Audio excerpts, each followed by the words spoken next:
Thank you. I'd like to welcome everyone to the subcommittee. That's the members and also members of the public that are watching on live stream. Apologies. Today we have Jackie Gilligan, John Wood, Liam Anderson and Paul Madgett. I'd like someone to move and second that we accept the apologies. Inga, Donna, all in favour, say aye. Carried. And the declaration of interest, that's been circulated via Microsoft Teams and email. Take it, there's no urgent items not on the agenda. Item 4, minutes of the meeting.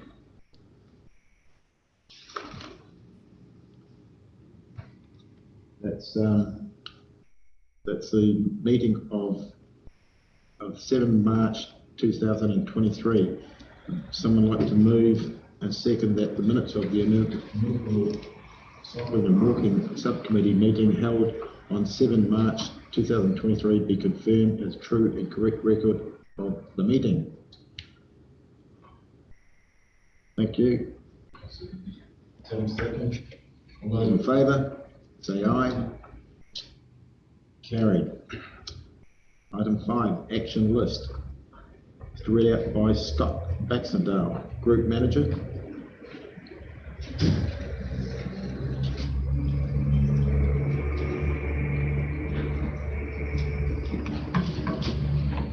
Okay, I shall speak up because I don't think we've got a microphone handy at the moment, so I'll try not to mumble. Item 1 is the Milltown Weir crossing.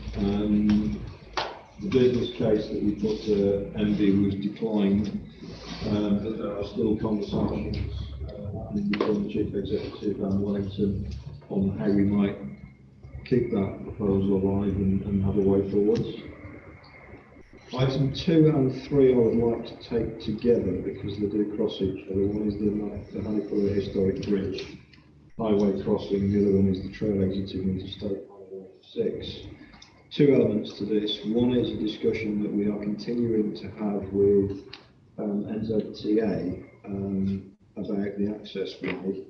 It was originally due to be picked up in a licence to occupy, and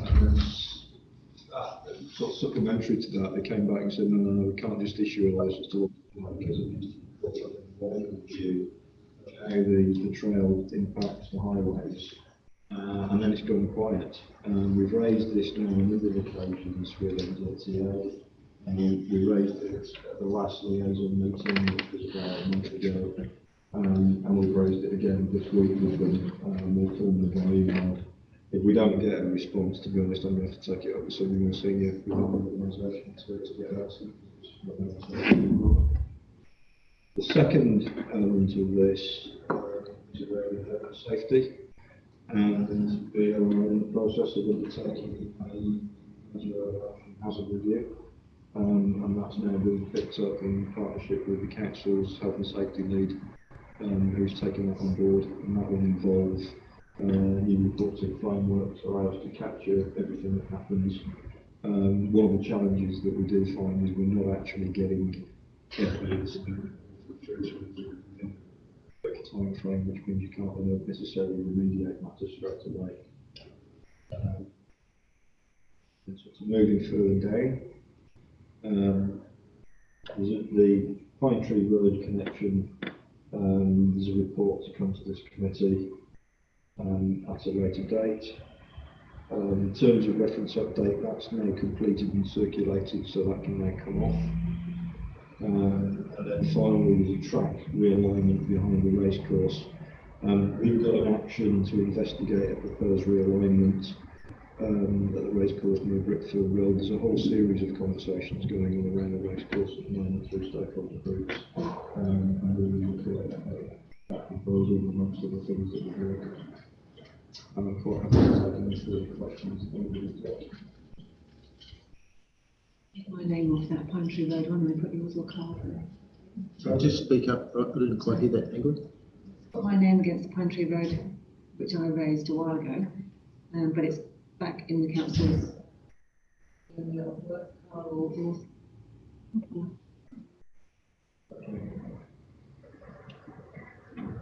Yeah, we've got my name next to it, and I can deal with whatever I need to deal with in my team.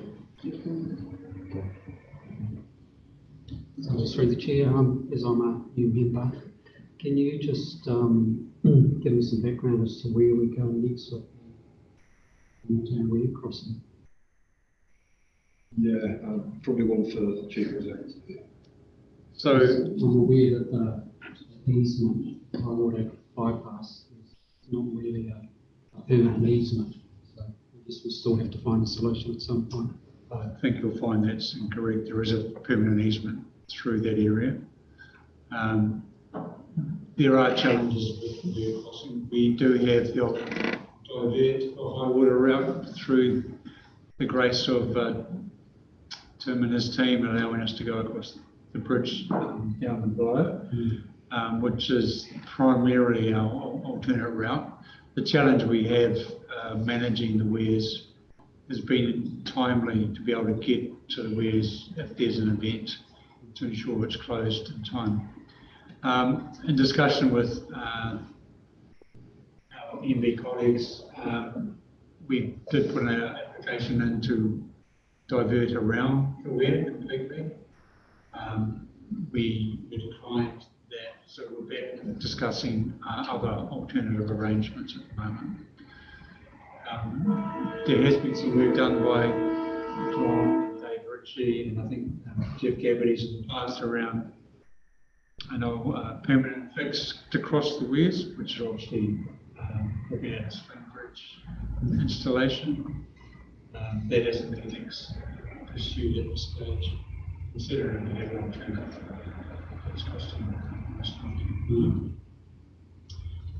Just holding that budget there for a future fix. Because there is some track work that needs to be alleviating and completed to alleviate some concerns around steep gradient going down to our alternate bypass. Yeah, it's just my understanding was that the easement through that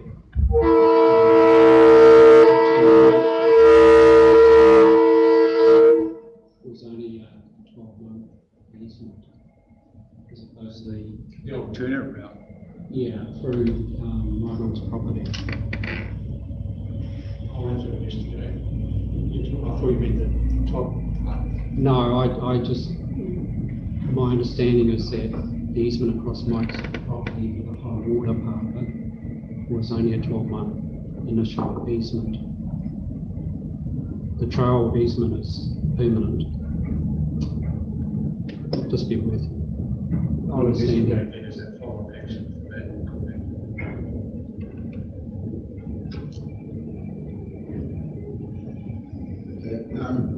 Just in terms of the health and safety, are you going to talk a bit about? I can raise it now if you like, Chair. Okay, thank you. So just to reinforce what Scott has stated, we've had a number of safety reports done in the past, but what we've failed to do is convert that into a proper hazard register that we can use to manage known and future hazards.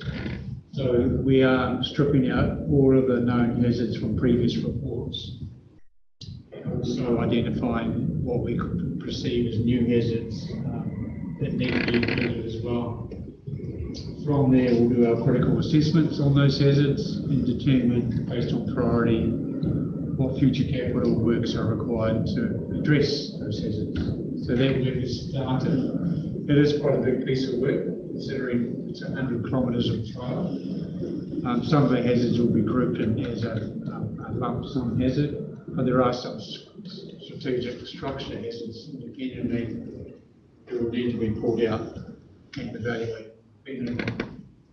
Where's would be one example of known hazard we have. And some of those hazards also, likes of the road, steep section, that the treetop walkway. Oh, you're talking about Remu Road? Yes. So that would be considered as one of them. We do have a lot of other areas of cyclists on roads, some even on state highways. So that risk is obviously clearly needs to be addressed. A lot of the hazards already identified do have a capital program associated with it, but that is like a long-term fix. Yes. It comes back to affordability for council and for ratepayers to resolve those hazards. Just sort of thinking in those places, lots of the Ringy Road and the one at coming into the Canary Township, whether we can put up those big signs, share the road, just in the interim. We can fast track looking at those as a one-off hazard and identify any short-term fixes. I think share the road signs are quite common. I'm not sure there's any quick fixes for those. We'll have a look at that. Thank you. Any further questions for Scott? Thank you, Scott. Could I have a mover that and a second that we receive Scott's report, please? Thank you. And Inga, second. Thank you. All those in favour say aye. Carried. We'll skip that one 7 and we'll go on to 7. Yeah. So that's the West Coast Wilderness Trails report, which will be Simon. Thank you. So apologies for both John and Jackie. Jackie's at a funeral this afternoon and John is overseas on holiday. So I'm happy to take the report as read, but I'll just go run through some key aspects of the report. I've been fortunate enough to be a visit by Ross Ormsby, who is a paraplegic and has basically done a number of evaluations on major great rides around New Zealand. So Ross spent a couple of weeks here in Westland and was able to ride the trail from start to finish. Based on what his comments were, it's the only trail in New Zealand that he's able to ride as a disabled athlete the entire length. There were a few pinch points within that in his experience, which we managed to highlight. So Ross is actually going to write a report for council. We would like to see that the Wilderness Trail be promoted as a disabled access trail as well, to obviously benefit for future riders as well. It's quite interesting. I knew Ross. He went to school with Ross. He broke his neck in a first 15 rugby games, and so he was a hooker at the time, which is quite common, unfortunately. Emergency response planning. Over the years, we've had a few call-outs for various emergency services. There has been a gathering of a number of parties, including emergency services, to work together in terms of developing an overarching plan in terms of both evacuation but emergency response plans that go with it. And Jackie's taking a lead on putting that together along with council staff. Just to highlight, Jackie has acknowledged the work that Vicky Price has done. Time looking after the trial on behalf of council, so we appreciate that feedback. And just acknowledge also that we just completed this, the ultra marathon on the trail, and a couple of hundred attendees. Fortunately, they had a very nice sunny day for it, and it sounds like the went off very well. And someone won the big prize of $10,000, which is well done. Happy to take any reports on that or anything to do with the Wilderness Trail Trust. Have you heard back from the big race at all? What they thought of the No, I think it'll probably come through the trust themselves. Sure. Okay. Thank you. Any questions? Simon, could I have a mover and a seconder that we receive Simon's report? please. Jack? Donna? All those in favour, say aye. Carried. Next report is from the Grey District Council, Jack O'Connell.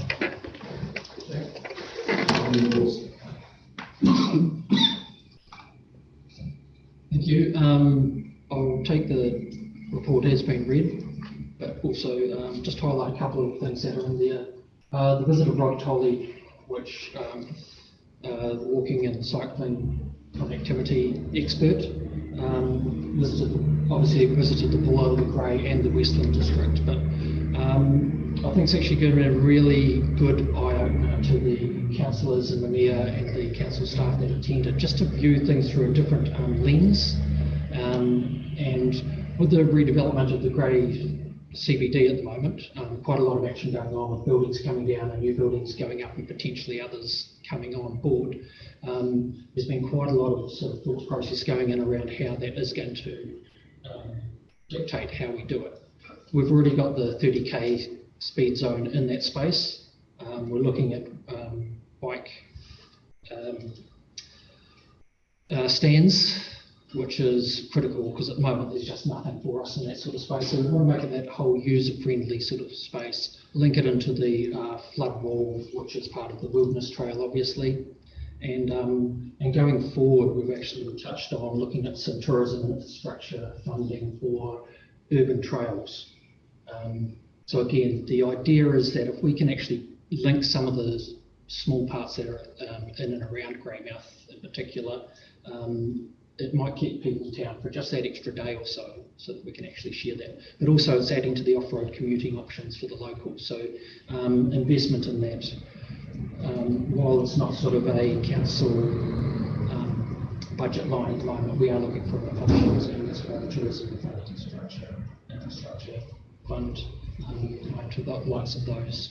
We don't want it to be a burden on the tax, but on the ratepayer, but where we can, we will be certainly trying to push forward through this whole improving our connectivity around that space. And the other big one is probably the Lake Brunner Scenic Trail. Now, I'm not sure if anybody's had the opportunity to have a look at that at the moment. It's an ongoing process. We run, at the moment, it's about 8 kilometres long. From Moana, it's an out and back process. It is an on construction site, so all the signage is open, but it's open to the public to actually utilise it.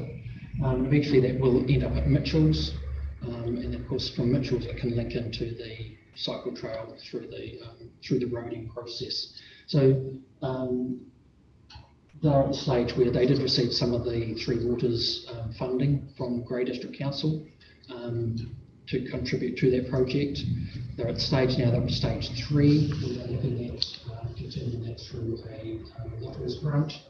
So again, we're looking at ways to carry that through, but it will be an extension to an excellent ride. At the moment, the only way to access the lake around that piece of is by boat, and you're actually within 20 metres of the water the whole way around.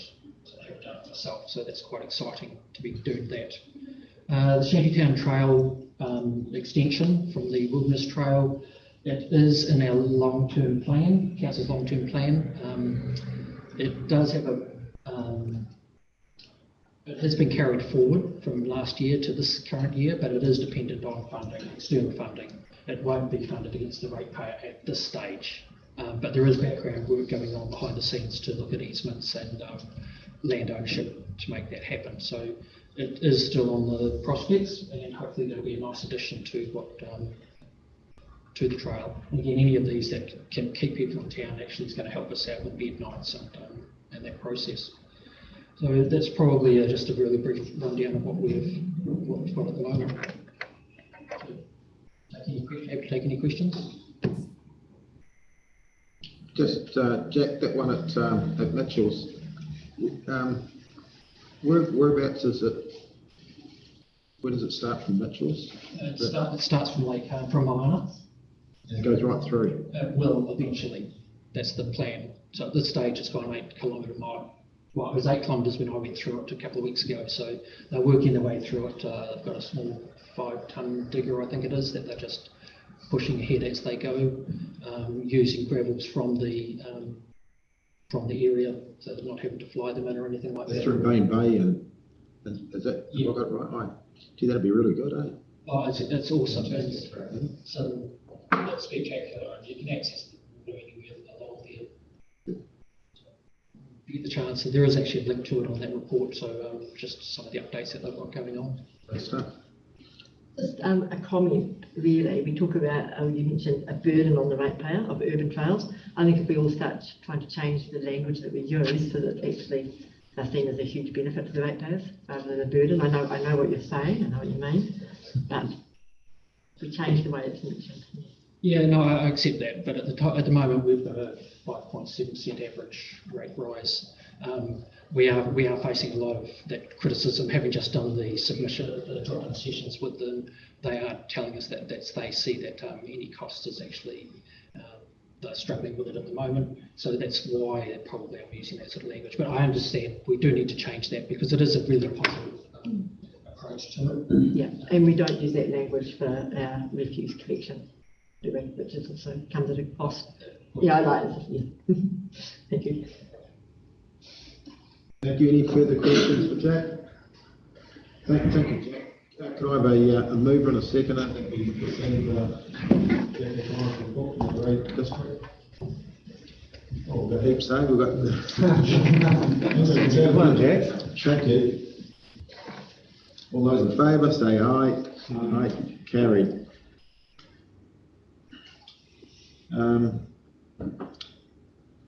The new price. So there's no report from Tim. No, since last meeting. Thank you, Tim. That's all right. The next one is from the Department of Conservation is Owen Kilgar.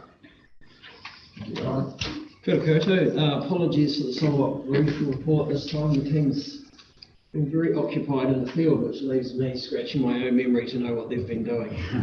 There is a fair bit in play. The last couple of months we've done quite a bit of maintenance on our front end backcountry tracks, so Mount Tuhua, the tracks around Mahanapua, Mananui Tram, Gorge, and quite a few backcountry Hudson tracks that all get attention, the bridges as well in the backcountry. We've got some further maintenance work scheduled on the Mananui Tram section of the Wilderness Trail, so that's some track resurfacing and also the upgrading of some of those minor structures there. Canoe Cove out Lake Kanieri closed for a period of time after a tree took out one of our bridges there, so that's been fixed. Major, I guess, piece of work for us, of course, is the Hokitika Gorge Bridge, the council-owned bridge, which is due for either some major works or replacement. So we've provided a letter of support to council to support their application to the Tourism Infrastructure Fund. I guess the intent being that if that maintenance work's carried out, it'll buy another 5-ish years, which will then allow us to work through the full process of replacement. We've got replacement in our 5-year capital plan, the dock capital plan. Obviously, there's a whole process there around the land tenure before we'll be able to do that, but 5 years should let us work through that comfortably. Amazing generosity there as well. And then lastly, we're working for a review on how we provide permits to allow people to access conservation land with dogs. So that may create some new opportunities for those that wish to recreate with dogs, hunters and walkers and trampers alike. That's my report. Any questions?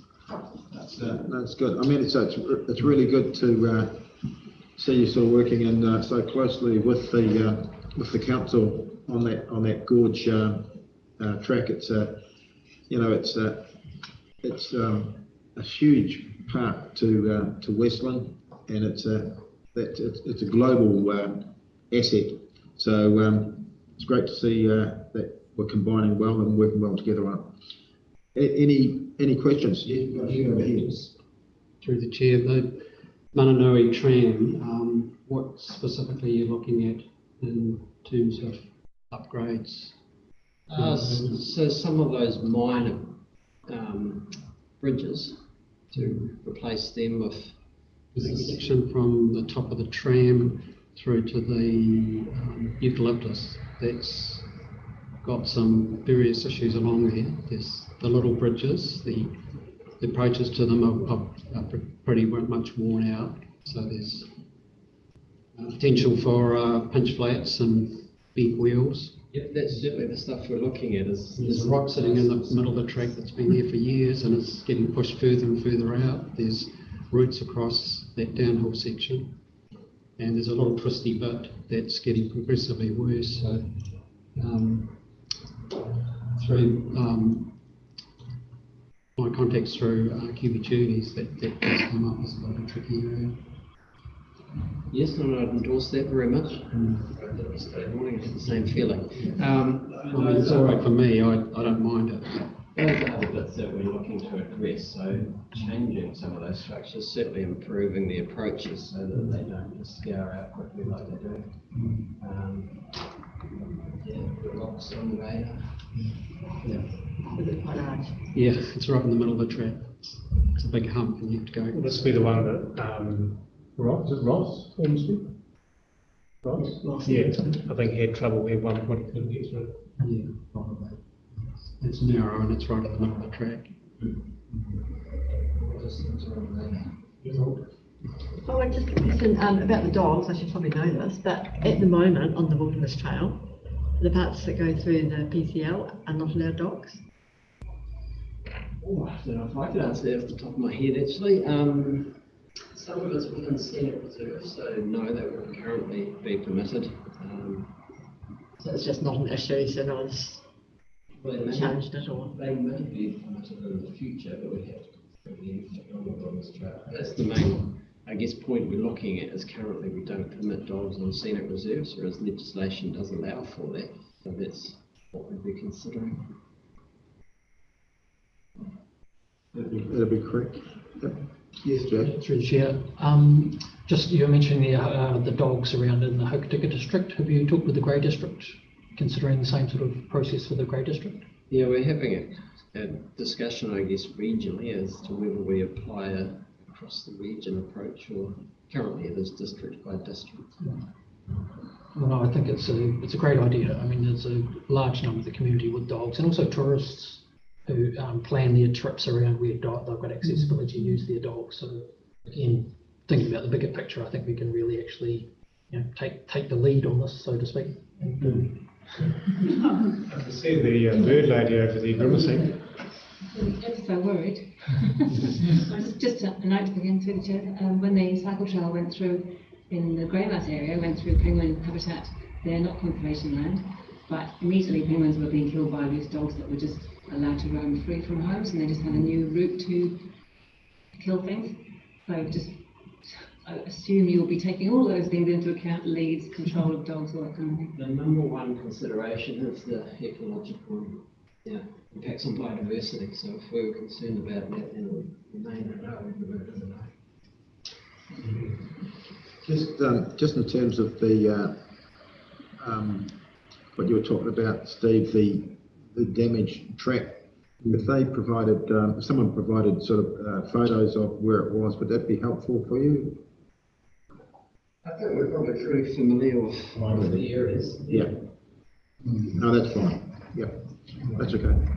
Any further questions? Thank you.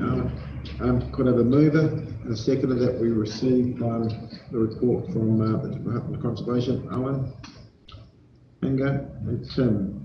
All those in favour, say aye. Carry. Right, so, hey, Chair.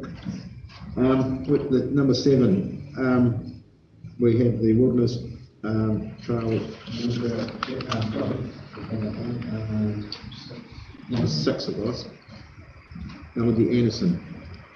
Thanks, Mel.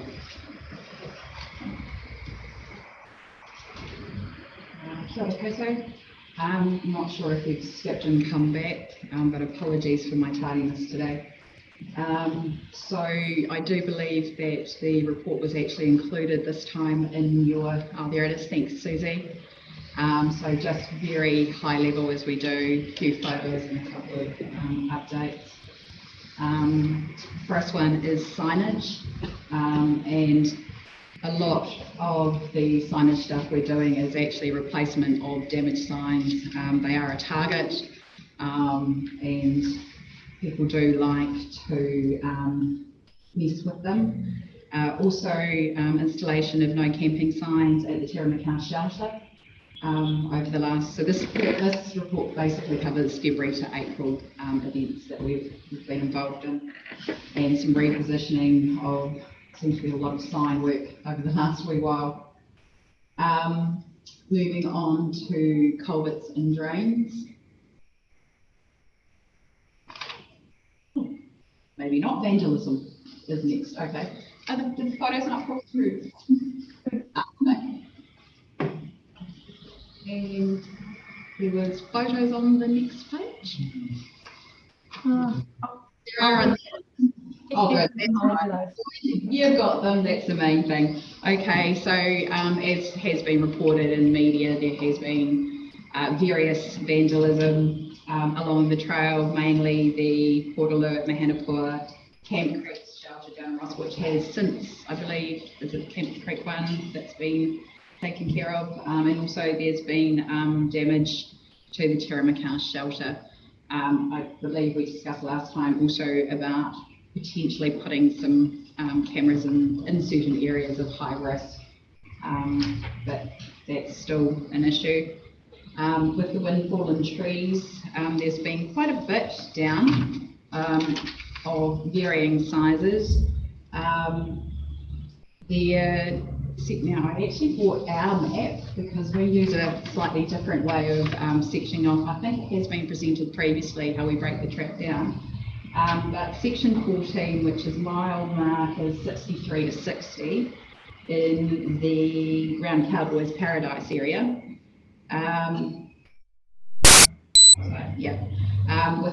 With the tree that had been down, there was also some damage to the track in that area, which had to be repaired.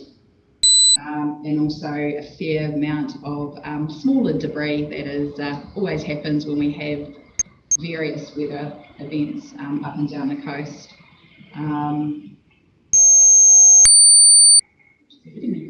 Well, culverts and drains. No, that's all fine, Susie. No, you're fine. Everyone's got their own copy anyway. A lot of work that we have been doing, especially post-events, is looking at ways of improving the culverts and to minimise work later down the track when we have, again, other weather events. So preventative actions in, as you can see, widening in certain areas. There's been an issue under the Terramacau Bridge. And with the, where's my one? Sorry, I don't normally do paper, so I'm a little bit out of sorts today.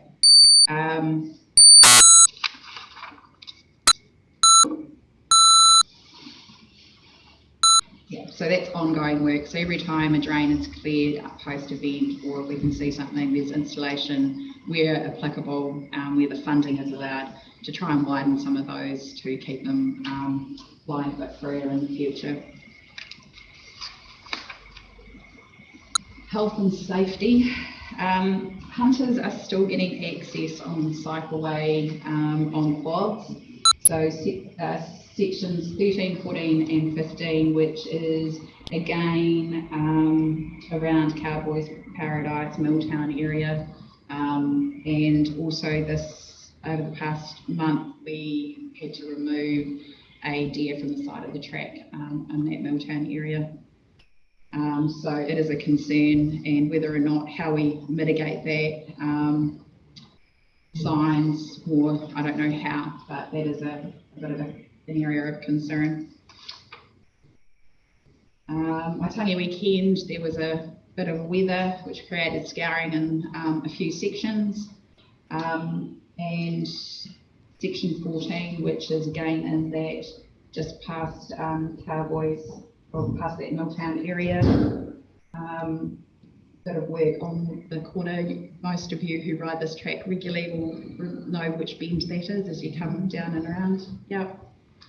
And the switchbacks, of course, continue to have a little bit of an issue there. So there's a bit of scarring there. Potholes, sinkholes, here. Various areas, some more than others, due to the when the tree matter or other areas underneath sort of settle, it can create holes. But that one there has been fixed.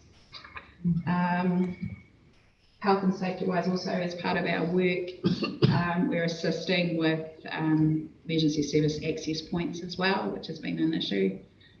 So that's an ongoing piece of work.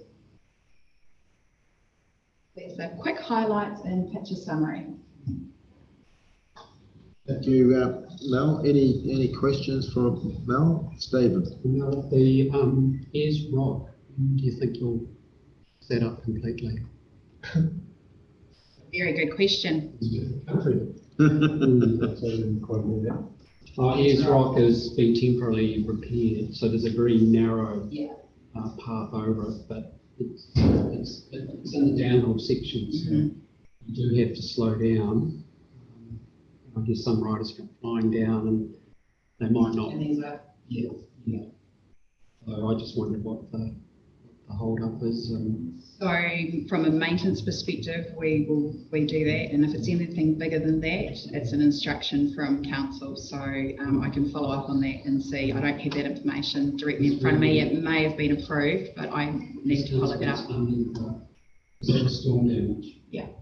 Storm damage, we can reclaim it. Yeah, Definitely. storm damage, because I sent through the original, you have original photos. And We take it as what's natural. there is okay. There is some upcoming storm damage work that has been approved, and I can't recall if that's one of them.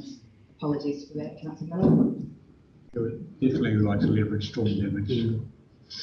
The other point I'd make is this deer on the side of the track. There seems to be a lingering health and safety issue across Cowboy Paradise, because he's continually chasing poachers off and down the road, and obviously there's more to it, but fundamentally from a track safety point of view, I'm just concerned about in the summertime riders going through that section at night. I just think that one day someone might be shot at. And whether or not signage is, there's I warnings. know Mike's quite keen to do something about signage to try and dissuade these people going on his property. I mean, it might be worth a discussion having. It's an issue right through the corridor, isn't it? Not individual. Not just round Wilton. The big washout up on Canary Tram. Yes, the new one, yeah. Will that get fixed at the same time as the stop works have been done, so that it doesn't? That's above my pay grade. Sorry, Councillor Neil. I don't have that information at this point in time. Didn't quite hear that, Jane, sorry. So the washout on Canary Tram, that we bridge, Yeah. will it be getting fixed at the same time as? Oh, definitely. It's already underway. I think the protection works is about 3 months worth of work. Yeah. It'll be up and So we running. have to run it by you. Any further questions? I suppose just to highlight through the chair, we do encourage riders or anyone, general public, to use our app Snap Send Solve to send photos and locations of various areas for maintenance. If it comes through as a service request, we just forward it straight on to Destination Westland to execute. And picking that up, it also provides a really good source of data about certain areas as well, because it's being recorded in council systems. So can assess, additional funding. And just to reinforce, data actually helps us put business cases together, particularly around incidents and hazards. If they don't get the reporting coming through and the numbers don't stack up, people like NZTA won't do any work because they say there's no incidents, but we know there's been lots of incidents. Even near misses constituted an incident. So we need those numbers to stack up for us to get a business case together to solve some of our hazards. Thank you. Thank you. Could I have a mover and a seconder, please, that we've received Mel Anderson's Destination Westlands report? That's Steve and Jane. All those in favour, say aye. Carried. Thanks, Mel. Now, next report is from the Outdoor Access Commission, Inga Perkins. Thank you, Inga. Just one little update from last time, not really much progress, but the obstruction over Legal Road down at Willowtown. We're working with the specialist on that. They're trying to find a fencer to implement a solution. So a little bit of movement, a little bit of positive action happening, although it's still a way off. And then the rest of my two report items are really questions. And thank you very much to Jack for raising Dr. Rod Tolley's input to our communities and to our committees and our councils and our community members on the subject of active transport and walking and cycling. And it's fantastic to hear that your council at Grays are doing lots of exciting things following that and being inspired by that. So my question is really, what's happening in Westland and how can this subcommittee help? Is this something that this committee can take forward, can prompt? How does that all work? Ask the question. Am I allowed to ask the question in my report? It's a leading question. When we put our annual plans together, including budgets, we look at, I suppose, the opportunities that been put in front of us. I would suggest that if there's specific targeted programs that are quite specific with expected outcomes, that can be put apart as a I suppose, an aspiration through the annual plan process. This committee can also look at potential projects that can be escalated to full council. Really needs to be back to what is the committee actually after. Following on from Dr. Taylor's presentation and discussions, is there through staff, through Scott, through the council, to sort of review that and see where it fits, see how it can be taken forward, see whether there's actions that can be picked up straight away, whether it needs to go into a 10-year plan rather than an annual plan? How do we sort of take that forward? How do we want to raise views? So you're proposing, probably the best way to talk about it is how would we workshop this as a committee or even wider group than just the committee as a separate piece of work. Just wanted you, we have actually signed on to the International Charter for Walking. I don't know if you yeah, we did that as part of Rod's last visit, I recall. Maybe we start from that and say, what does that mean for us? How can this group? Yeah. Definitely there's been discussions, and I think Dave Ritchie and a few others are quite keen to look at creating, in particular, as a sort of a cycling mecca, not only just the cycle trail or mountain bike, but cycling in general in terms of commuter cycling as well. Having the right infrastructure in place is an enabler for that to happen. But it's also the other pieces around ensuring that our infrastructure is also actually suits everyone and every type of disability as well. So all those things need to be considered. If you may recall that part of our Better Off funding was to actually allow for improvements around disabled access, etc. So that list of projects is still available to come back to council in future annual plans or long-term plans. We're hoping to pick it up as part of Three Waters funding, but that funding's been extracted, washed away. Yeah, what I can do, just coming quickly on that, is where that area of funding that's been extracted, we're looking at submitting next NTLP submission. The submission through for funding through the National Transport Plan. So we're looking at adding a lot of that back in again through a different route. So there are a number of avenues, but I think an overarching philosophy defining what our key strategies are around this space is quite important. I would suggest we take an action to create a small workshop around this. Okay. Mm-hmm.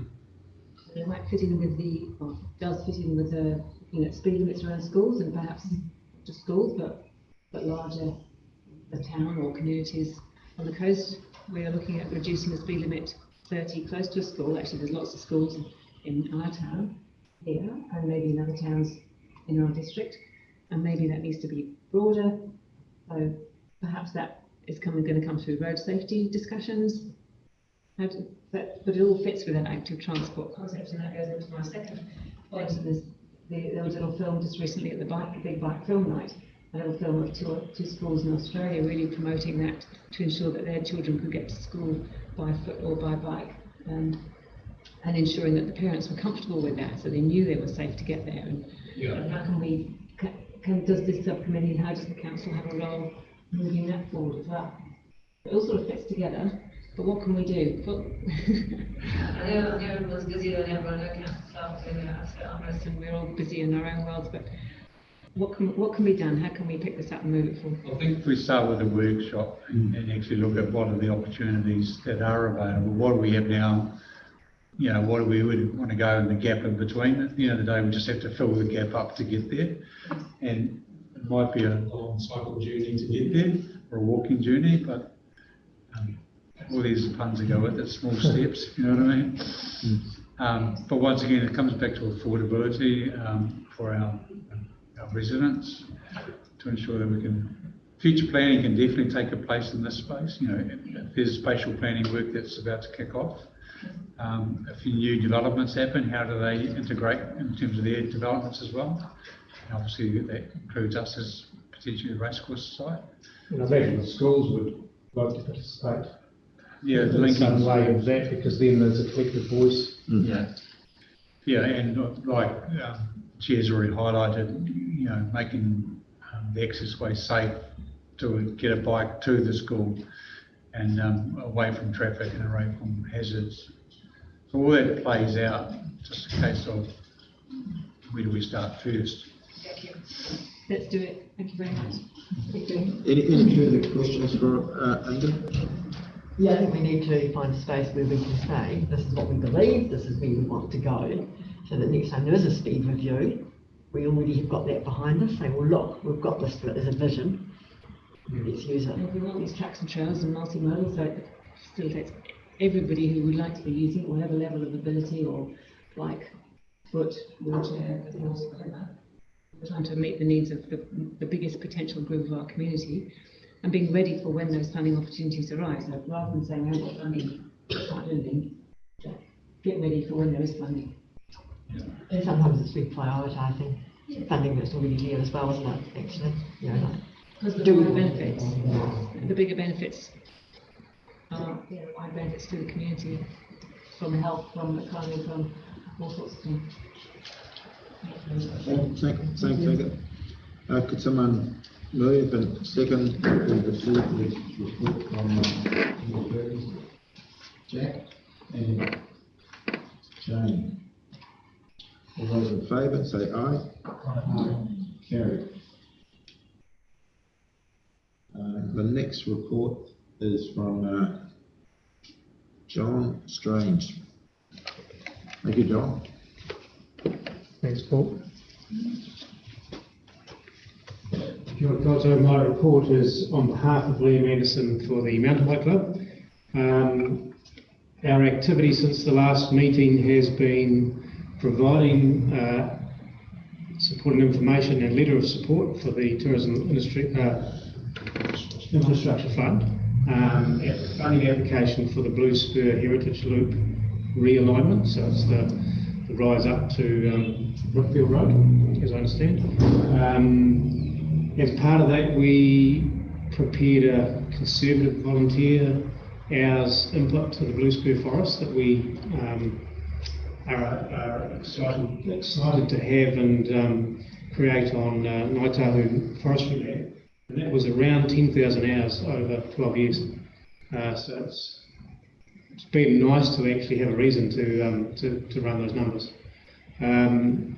Within the Blue Spur Forest trails, we've been carrying out access road, so the access road into the forest improvement work with input from locals who have small equipment and a lot of handwork.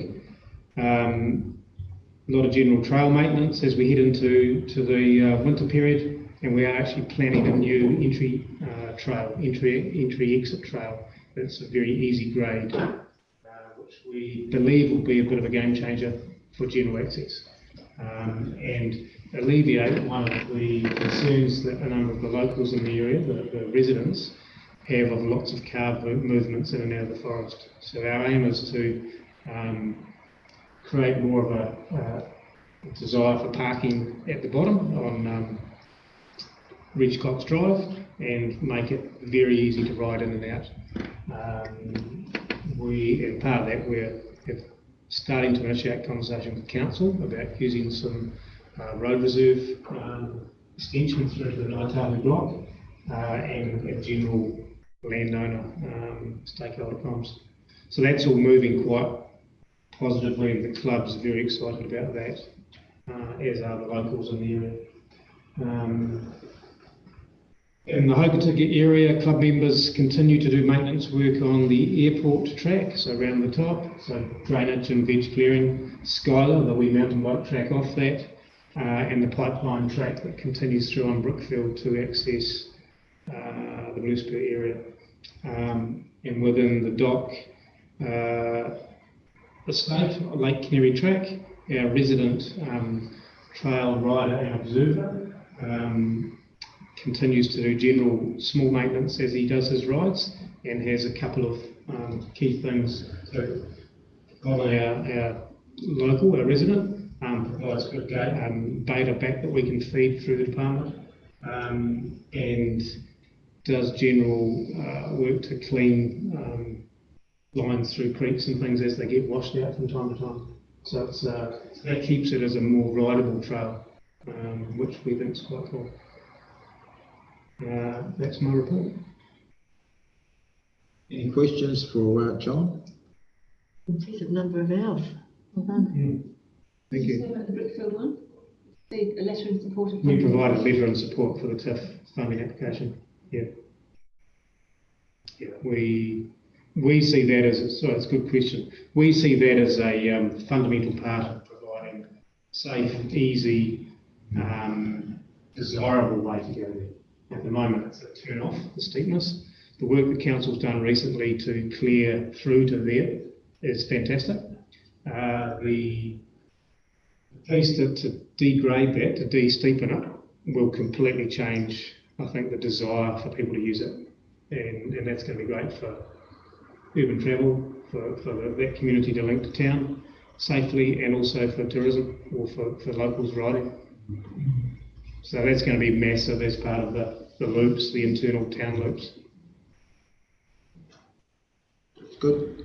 Through the chair, this is an example of picking off a little project that actually can, because obviously the Mountain Bike Club has quite a aspirational number of trails that we'd like to install over the years, but this is just a small component of one that actually has real benefit for the community. So just an example of what we could do. And thanks for the support for the communications. Through the chair, just really the promotion of these trails, is it outside of word of mouth, or what's the sort of process at this stage? So the trails are all on Trail Forks, which is a big international trail app. So it's well known through that. So anybody travelling, so if you were to look at Trail Forks right now, for here you'd see the Hokitika trails, wilderness trails all in there, the lake tracks, all those kind of things. And then further north there's Reefton, there's the Croesus, then there's Nelson as a big block, and further south you end up at Wanaka and then Queenstown. So anybody travelling up, internationals regardless, they know that this is here. So we meet quite a few people in there who've come because they know it's here. And effectively between the Queenstown Wanaka zone and Nelson and Reefton, Hokitika stands out. And yeah, so that's how it's known. And myself and Liam are local administrators for that. So we've input all that information and the wilderness track information, so we can have real-time updates on that. Do we have a time event? A national event on it one day? Maybe. Can you get? I'm not all cut out. What was that? Sorry. Last time, Liam or David talked about having an event there, but they got declined on their application. But We put in a registration of interest for a national round of cross country racing. Yeah. that would add another big promotion, big awareness. Certainly having easier access into the forest is going to be another great draw card. And the trails were last year with the high school ran a mountain biking elective that they've actually another provided coaching, bike maintenance and riding. And so that was great. I think it was 8 or a dozen students went for a regular program through there. So it's neat to have that as an asset. I know Inga asked my question. Okay. In terms of, I suppose, local competition, is there any plans to have a Westland mountain bike competition at all? Very good question, because we have evolved into a club of keen trail builders, trail maintainers and riders. We have aspirations to run races because the club came from, as Di knows, as a life member, came from a very strong base of racing, which I believe sort of complemented the road cycling club racing in summer and the mountain bike club in winter. We just need to find the right persons to who have the energy to want to organise races. So this is probably something that we've got an AGM coming and we have got that as an ongoing topic. Would you have categories? Yes, Super senior. Yes, the chair may enter. Thanks, John. Any further questions? Thanks, John, for your report. Could I have a mover and a second that we receive John's report? Oh, we just found a timekeeper. Thank you. Sorry? We've just found a timekeeper. Oh, good. So who was that? And a sponsor. Thank you. All those in favour, say aye. Aye. Carried. Right, now we go into public excluded. Could I have a mover and a seconder that we go into public excluded, please? Steve and Jane. So I'd like to advise that the meeting will be adjourned for 2 minutes to allow for the committee to disconnect from Zoom from the open section of the meeting and reconnect via the second Zoom invite of the public excluded section of the meeting.